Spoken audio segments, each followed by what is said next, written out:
সমাবেশের তৎকালীন আওয়ামী লীগ সরকারের তাণ্ডবের ১ যুগ হলো আজ। সেই ৫ মে রাতের আঁধারে হেফাজতে ইসলামের নেতাকর্মীদের উপর ঝাঁপিয়ে পড়েছিল পুলিশ বাহিনী।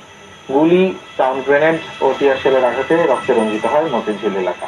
শাপলা চত্বরে হামলায় নিহতদের মধ্যে ৯৩ জনের নাম পরিচয় প্রকাশ করেছে হেফাজতে ইসলাম।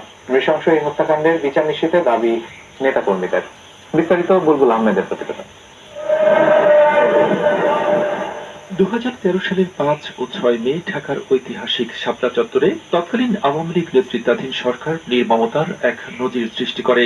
১৩ দফা দাবিতে আয়োজিত সমাবেশ শেষে সারা দেশের আলেম ওলামা শাপলা চত্বরে অবস্থান নিলে রাতের অন্ধকারে ১৯৭১ সালের ২৫শে মার্চের আদলে বিদ্যুৎ বন্ধ করে চালানো হয় নির্মম বর্বরতা।